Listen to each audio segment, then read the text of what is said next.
다 함께 찬양 드리겠습니다.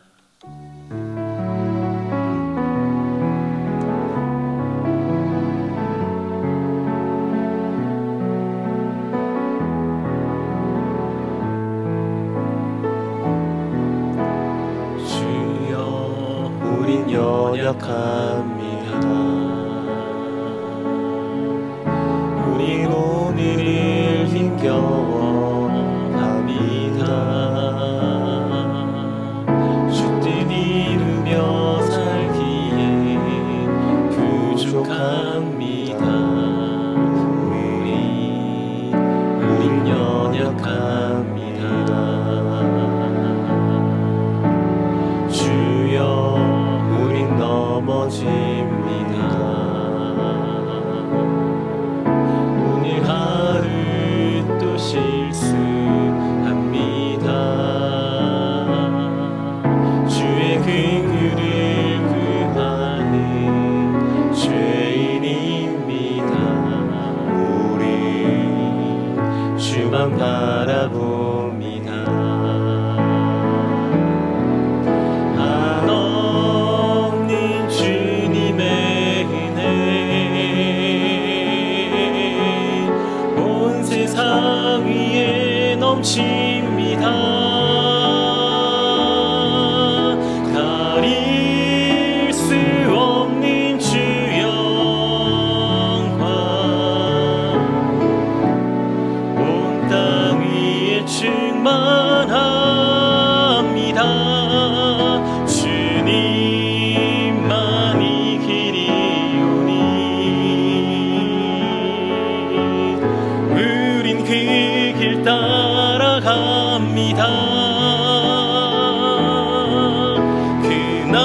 그날에 우릴 이루신 주는 완전합니다. 한없는 주님의 은혜, 한없는 주님의 은혜 온 세상 위에 넘칩니다. 가릴 수 없는 주 영광 온 땅 위에 충만합니다.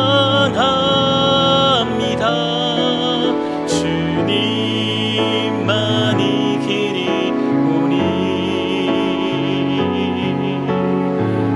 우린 그 길 따라갑니다. 가릴 수 우릴 이루시 주님 완전합니다.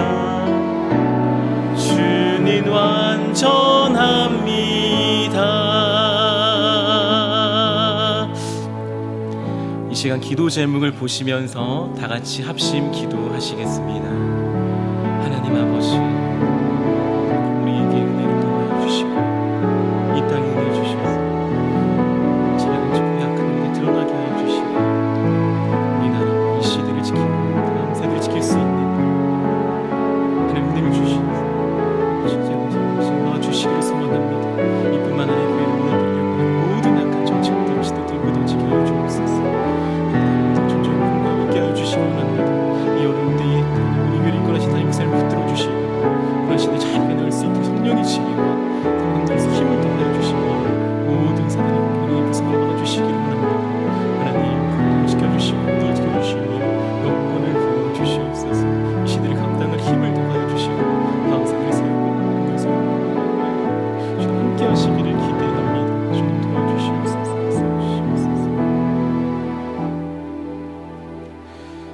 살아계신 하나님 아버지 감사합니다. 하나님, 우리의 교회를 지키시고 이 교회를 지키기 위하여 교회와 국민들을 역차별하는 차별금지법의 악한 의도가 드러나게 하시고 나라와 이 시대를 지키고 교회와 다음 세대를 지킬 수 있도록 포괄적 차별금지법의 제정을 막아 주옵소서. 이뿐 아니라 교회를 무너뜨리려고 하는 모든 악한 정책과 시도들이 무너지게 하옵소서. 교회에 대한 탄압이 아니라 존중과 공정함이 있게 하여 주옵소서.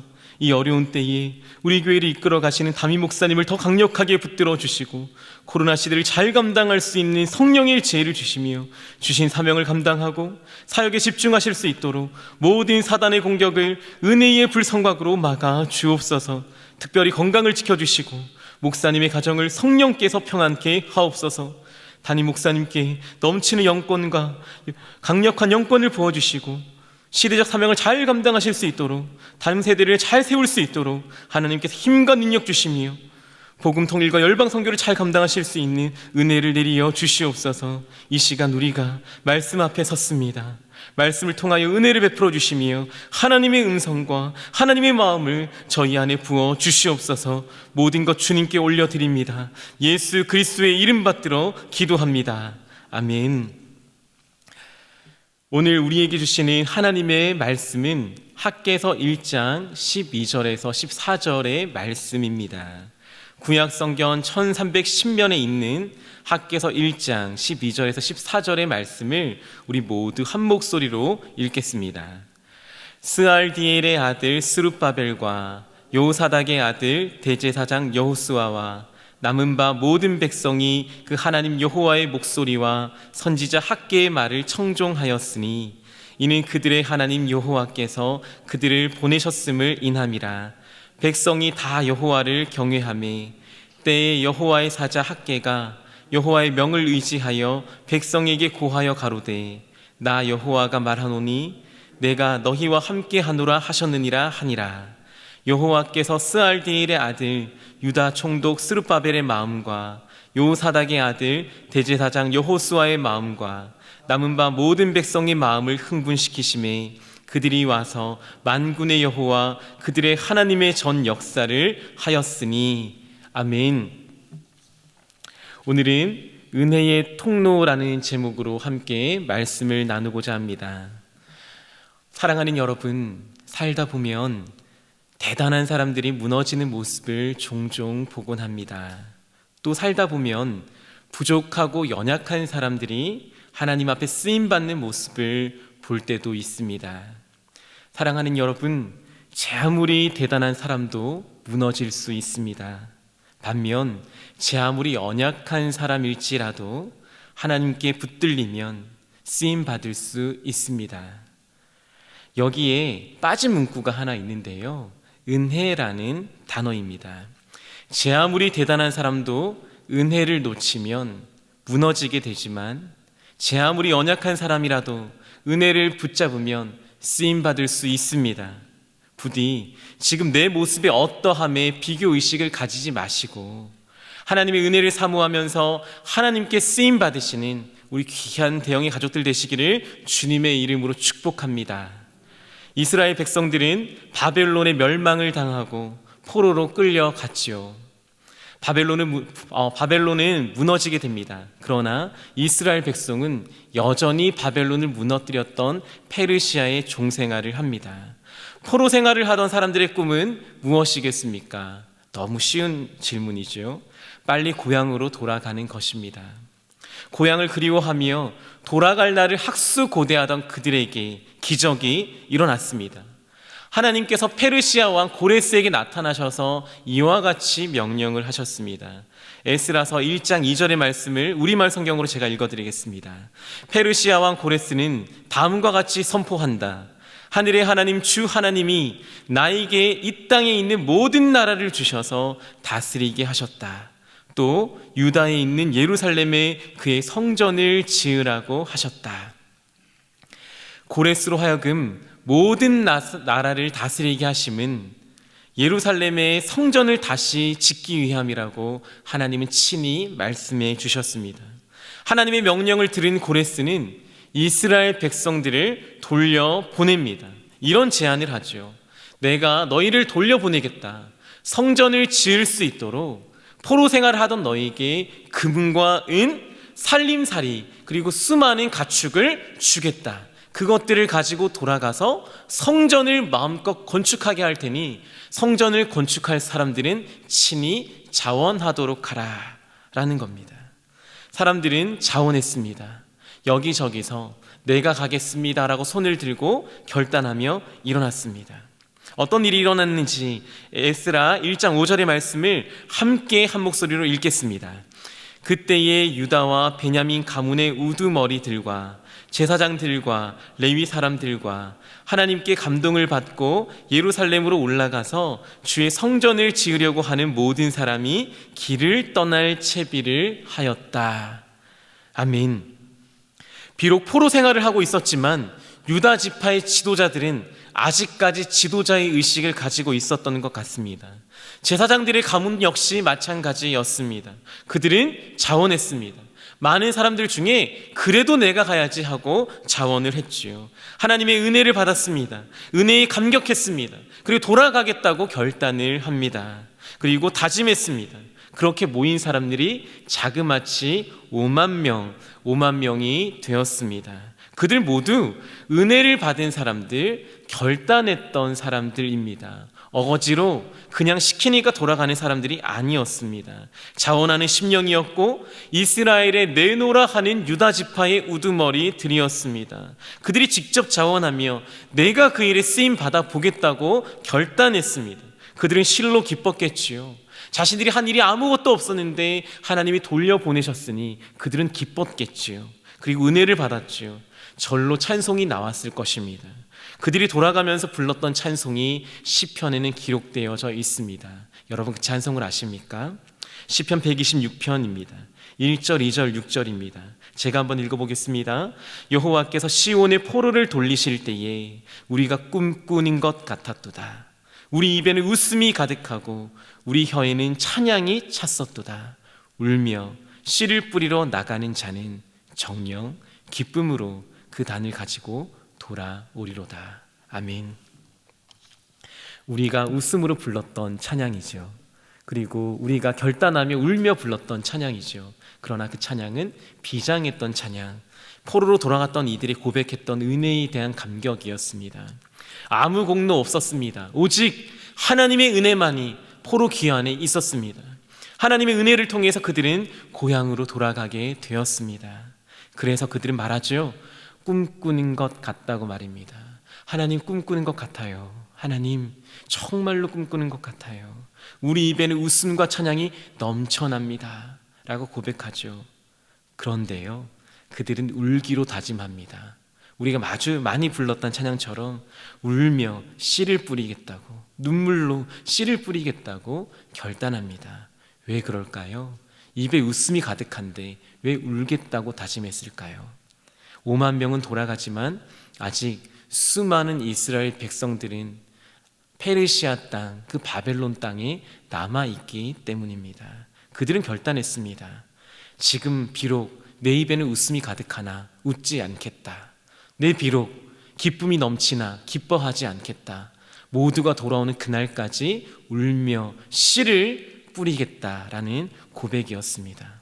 성전을 지어서 예배를 회복하고야 말겠다는 절치부심의 다짐이었습니다. 뭔가 일이 벌어질 것 같지 않습니까?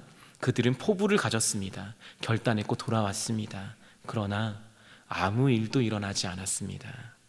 주일 말씀의 은혜를 받았지만, 그리고 말씀대로 살겠다고 다짐했지만 금세 말씀도 잊어버리고 삶 속에 돌아가서 세상처럼 사람처럼 살아가는 많은 이들의 모습처럼 그들도 금방 식어버렸습니다. 시편 126편은 온데간데 없이 사라져 버렸습니다. 돌아가니 생각보다 황폐한 땅이었지요. 사마리아 사람들이 괴롭혔습니다. 성전 재건을 못하도록 수많은 주변 민족 국가들이 그들을 괴롭히고 협박했습니다. 그 중에 다수는 왕에게 거짓 문건을 보내서 거짓 소문을 퍼뜨리기도 했었습니다. 성전은커녕 여기서 살아있기도 힘들겠구나라고 그들은 생각했습니다. 돌아온 이들 모두가 은혜 받은 자들이었습니다. 억지로 온 사람들이 아니었다는 말이죠. 자원하고 결단한 사람들이었습니다. 그중 다수는 혈통이 좋은 지도자들이었습니다. 그들 모두가 무너져 내렸습니다. 그렇게 1년, 2년, 5년, 10년, 자그마치 16년이 흘렀습니다. 성전은 재건되지 않았습니다. 그냥 방치된 채 무너진 삶들만 늘어날 뿐이었습니다. 시간은 흘렀지요. 근데 이 모습을 묵상하면서 오늘날의 모습이 생각나는 것은 왜일까요? 우리 모두 하나님의 은혜를 경험한 사람들 아니겠습니까? 하나님의 은혜를 우리는 경험했습니다. 우리도 이와 같이 찬양했던 사람들 아닙니까? 새벽부터 우리 찬양함으로써 거두리로다 거두리로다 기쁨으로 단을 거두리로다. 시편 126편의 고백은 우리의 고백이기도 했습니다. 하나님, 제가 할게요. 울면서 가족을 위해, 우리 교회를 위해, 공동체를 위해, 이 땅을 위해 결단할게요. 주님, 제가 갈게요.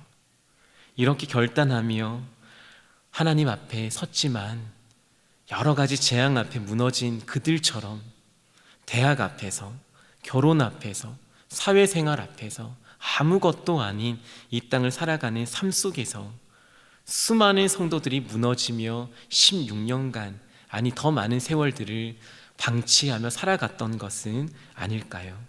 그때 하나님이 나타나셨습니다. 학개서 1장 1절, 그리고 하나님이 누군가를 부르시죠.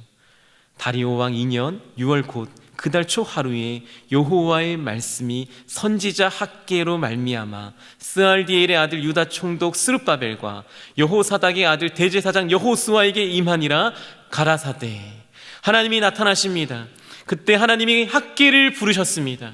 학개를 통하여 하나님이 다시 한번 16년을 방치했던 그들에게 말씀하기 시작하십니다. 저는요, 학개에서 말씀을 너무 좋아합니다. 왜냐하면 학개는 이사야, 예레미야, 다니엘과 같은 메이저 선지자가 아니기 때문입니다. 학개는요, 마이너 선지자입니다. 볼품없던 무명의 선지자입니다. 여러분, 학개의 집안을 아십니까? 학개가 뭐 하던 사람인지 아십니까? 잘 아는 분이 없으리라 생각합니다.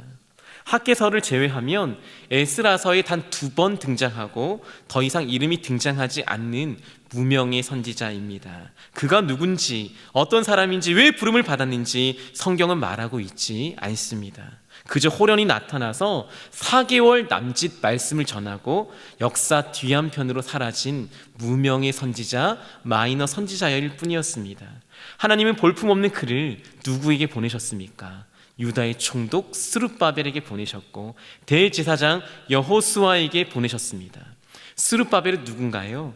바벨론의 포로로 끌려가긴 했지만 비운의 왕이었던 여호야긴의 손자였습니다. 왕의 손자였습니다. 비록 볼품없는 왕이었지만 왕의 손자였고 다윗과 요시야의 자손이었습니다. 예수님의 족보에 기록되는 사람이었습니다. 거기에다 지도자 의식이 있어서 책임지고 포로 귀환을 신청했던 사람입니다. 용기까지 있었죠. 다시 하나님이 나라를 세우신다면 당연히 그를 왕으로 세우실 것이 자명했던 일입니다. 또 한 사람이 있습니다. 포로로 끌려갔던 제사장 중에 여호사닥이라는 제사장이 있었습니다. 그의 아들이었습니다. 대제사장으로 부름받았지요. 걸출한 대제사장 여호수아였습니다. 근데 이 대단한 사람들도 16년 동안 무너져 내려 있었습니다. 그들은 대단했지만 보란듯이 무너졌지요. 사랑하는 사람, 우리 성도님들께 권면합니다. 하나님의 은혜를 사모하시기를 권면합니다. 은혜를 놓치면 이들처럼 무너지기 때문입니다. 왕이 계승자라 할지라도 하나님은 은혜를 잃어버린 사람을 사용할 수 없습니다.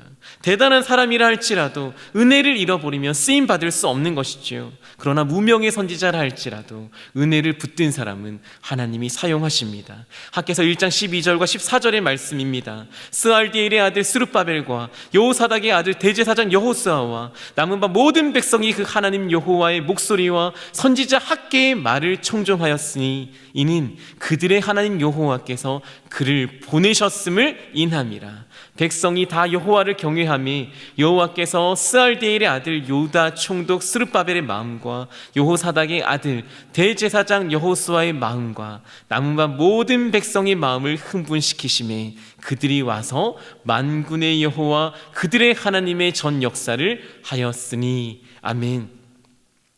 어디서 무슨 일을 하던지 알 수도 없었던 사람, 무명의 선지자였지만 하나님 앞에 쓰임받자 총독 스룹바벨, 대제사장 여호수아 모든 백성을 감동시키고 흥분시켰던 최고의 설교가가 되었습니다.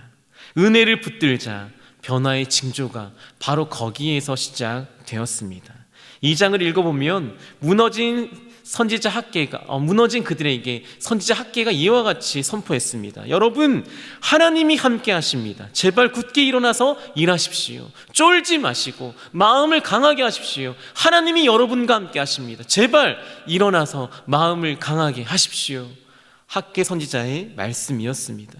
그렇게 하나님을 붙들었습니다. 그렇게 말씀을 전했습니다. 4개월 동안 말씀을 전했지요. 몇 차례밖에 말씀을 전하지 않았습니다.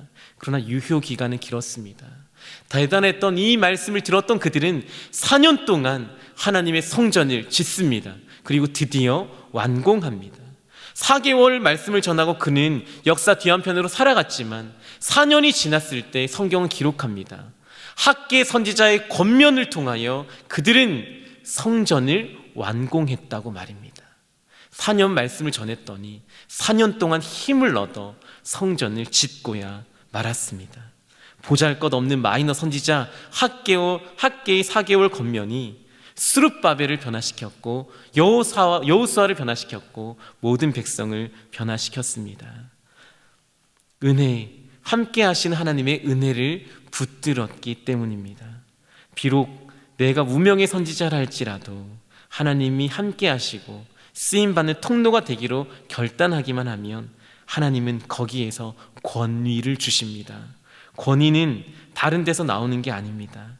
스펙에서 나오는 것도 핏줄에서 나오는 것도 아닙니다. 대단함에서 나오는 게 아니지요. 오직 하나님으로부터 오는 은혜입니다. 우리가 그저 하나님이 부르실 때 통로가 되기만 하면 우리에게 권위를 주실 줄 믿습니다. 그리고 우리를 통해서 회복을 시작하실 줄 믿습니다.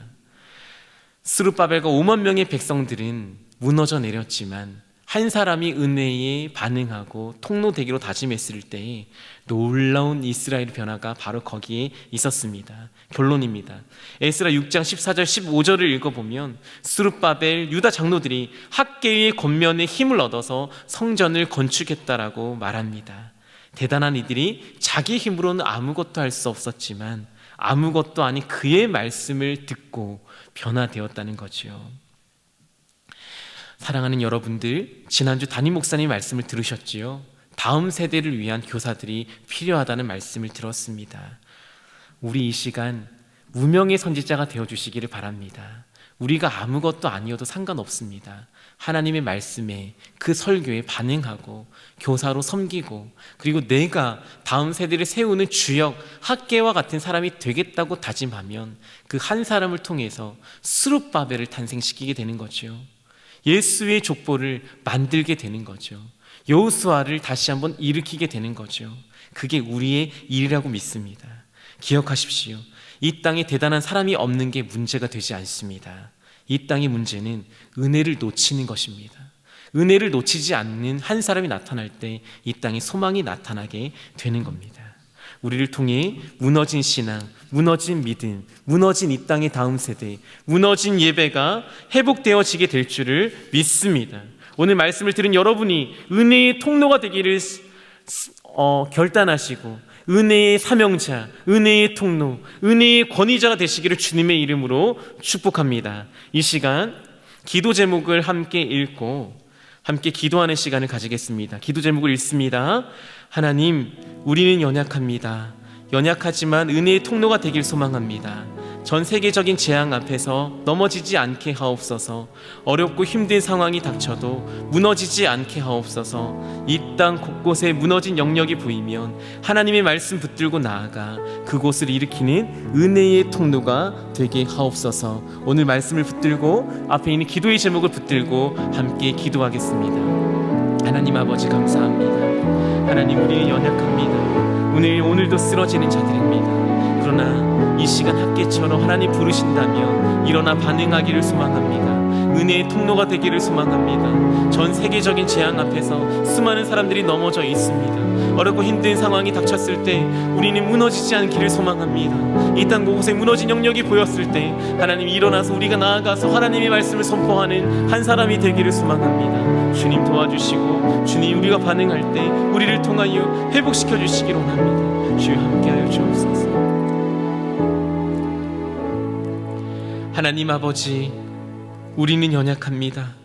믿음의 결단을 하고서도 너무 쉽게 무너졌던 스룹바벨과 여호수아 그리고 이스라엘 백성들처럼 보잘것없는 상황 앞에서 너무 쉽게 무너지는 것이 우리의 모습입니다. 그러나 다시 한번 일어나길 원합니다. 일어날 뿐 아니라 무너지고 넘어진 자들을 일으켜 세우는 또 다른 학계가 되기를 원합니다. 비록 우리는 연약하지만 하나님이 주신 영권을 가지고 어두운 세상에 빛을 비추며 희망을 전달하는 자가 되게 하옵소서. 우리 교회가 코로나로 어두워져 가는 이 땅에 희망과 행복을 주는 교회 되게 하여 주옵소서. 앞서 이끌어 가시는 담임 목사님에게 하나님이 주시는 권위를 허락하여 주셔서 학계처럼 귀한 사명 감당케 하옵소서. 한국교회를 다시 한번 붙들어 주셔서 하나님의 말씀 앞에 반응하는 우리 교회와 한국교회 되게 하옵소서. 그 일에 지금 함께 이 말씀 앞에 반응하는 우리 모두가 또 하나의 학계처럼 쓰임받기를 기대합니다. 주님, 우리를 사용하여 주시옵소서. 우리를 통하여 회복하여 주시옵소서. 예수 그리스도의 이름 받들어 기도하옵나이다. 아멘. 계속해서 담임 목사님과 교회, 나라와 민족과 선교사님을 위하여 기도해 주시고 기도회를 마무리해 주시기를 바랍니다.